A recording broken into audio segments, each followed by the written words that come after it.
विजय उपाध्याय जी, पहले आपने चिंता जाहिर की कि इन पर भी आपने जो विषय उठाए कि इन पर भी ध्यान देने की राजनीतिक पार्टियों को जरूरत है।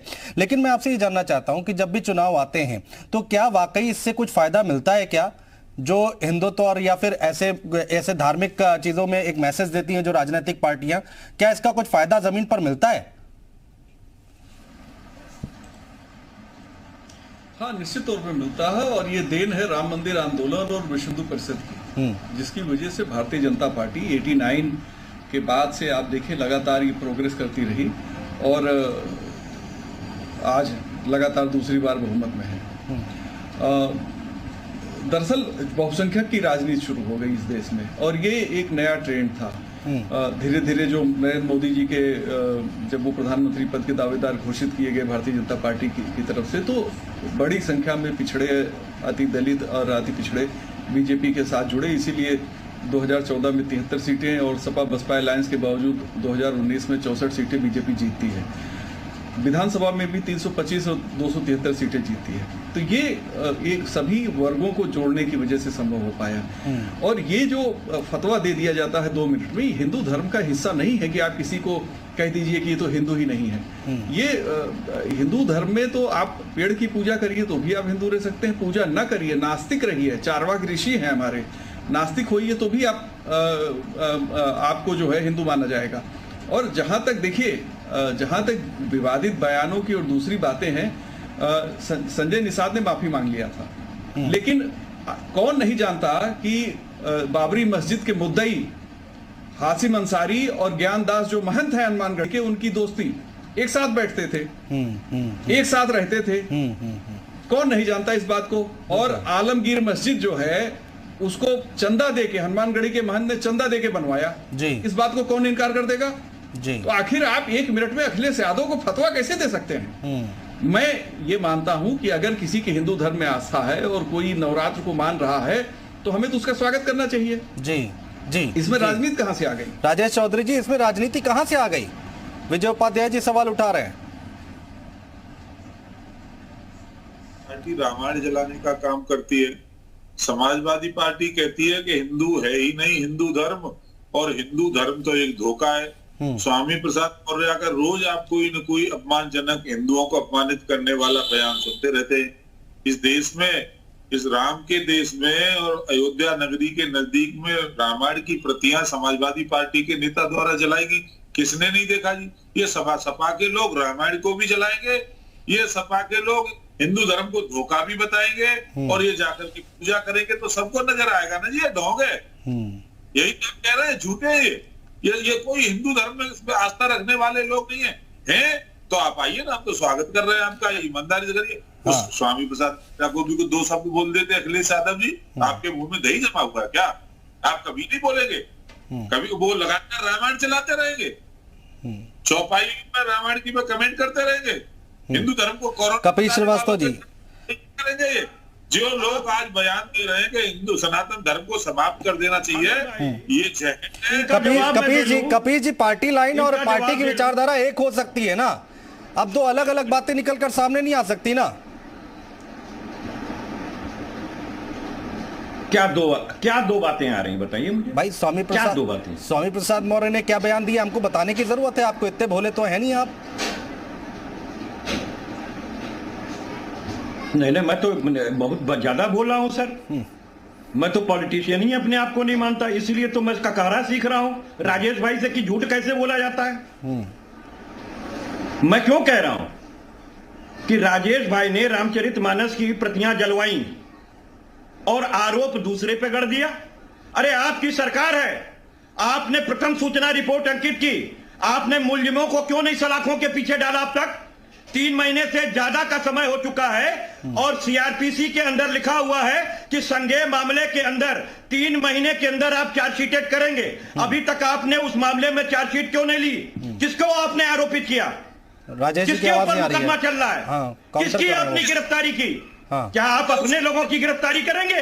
भारतीय जनता पार्टी ने आग लगवाई क्योंकि वो चाहते थे कि इस मुद्दे पे हिंदू मुसलमान किया जाए, इसलिए इन्होंने झोंक दिया, इन्होंने खुद जलवाया है, इन्होंने खुद जलवाने का काम किया है। ये खुद ही आग लगा के बारिश कराना जानते हैं।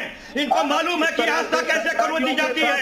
ये छलिए हैं, ये छलिए हैं, ये छलने का काम करते हैं। इन्होंने हिंदू जनमानस को भी छलने का काम किया, इन्होंने अकलियत के भी लोगों को छलने का काम किया। अब ये पासवानदा समाज को छलने का काम कर रहे हैं। ये भगवान श्री राम को माँ की गाली दिलवाते हैं। ये भगवान श्री राम की पत्नी माता सीता को टेस्ट ट्यूब बेबी बताते हैं। ये किस तरीके की घटिया राजनीति करते हैं, ये किसने नहीं जाना है कि भारतीय जनता पार्टी खाने पिए और जात दिखाती है और दिखाने के और जात दिखाती है। भगवान राम भी इनको क्षमा नहीं करेंगे।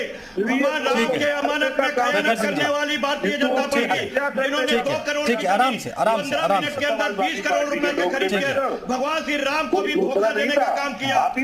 आराम से ठीक है, ठीक है, प्रखर चर्चा में। अरे कांग्रेस पार्टी को भी समय दीजिए भाई, कांग्रेस पार्टी को समय दीजिए। आप लोग कांग्रेस पार्टी को बोलने नहीं दे रहे। प्रखर सिंह जी बोलिए, अपनी बात रखिए। बहुत देर से आप कुछ बोलना चाह रहे हैं। राजेश जी आ रहा हूं, पूरा मौका तो दे रहा हूं सबको। अपने समय पे अपनी बात रख लीजिए ना, बाकी लोग भी हैं, बोलिए। देखिए, बीजेपी पार्टी के जो लोग हैं वो वहां झूठे हैं। देखिए, जब बीजेपी सरकार में नहीं थी तब भी हिंदू खतरे में था। आज वो प्रदेश में पूर्ण बहुमत की सरकार है, देश में पूर्ण बहुमत की सरकार है, अभी भी हिंदू खतरे में है। तो क्या अमेरिका में सरकार बन जाएगी तब हिंदू खतरे से बाहर आएगा?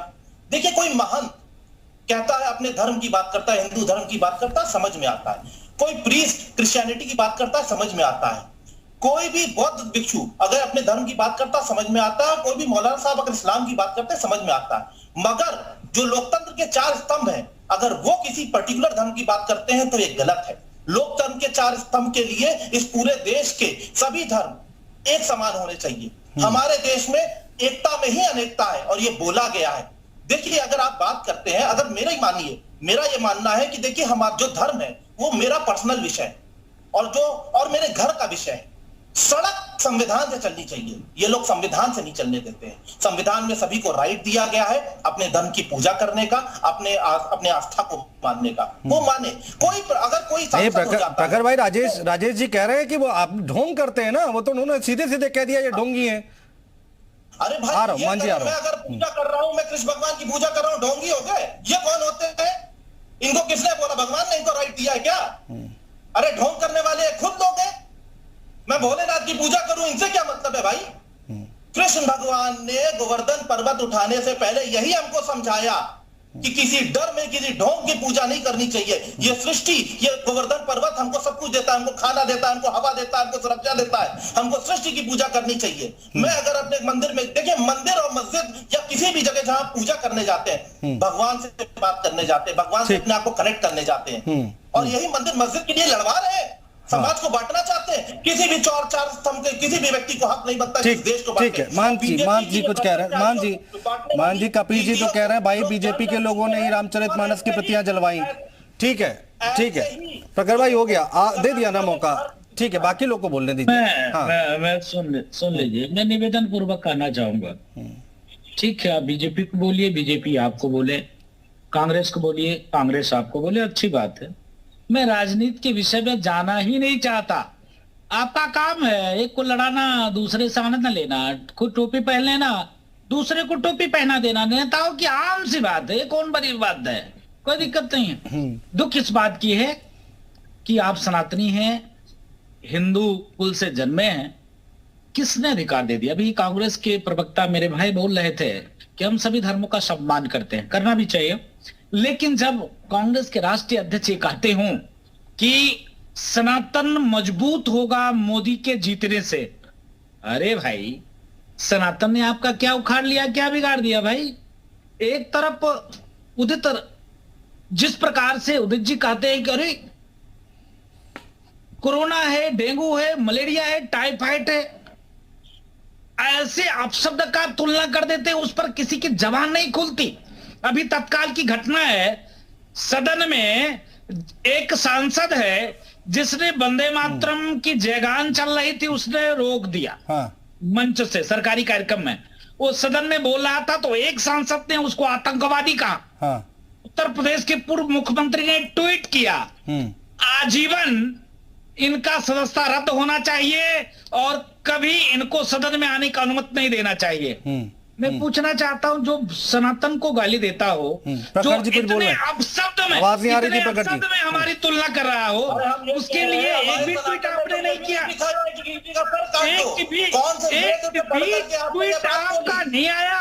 कितनी गलत बात है। एक तरफ तो कांग्रेस के प्रवक्ता कह रहे हैं, नहीं दोनों बोलेंगे तो आवाज नहीं आएगी। कांग्रेस के नेता सनातन को खत्म करने की बात करते हैं। आपके ऊपर सवाल उठा रहे प्रखर जी, शायद रुक जाइए महंत जी रुक जाइए।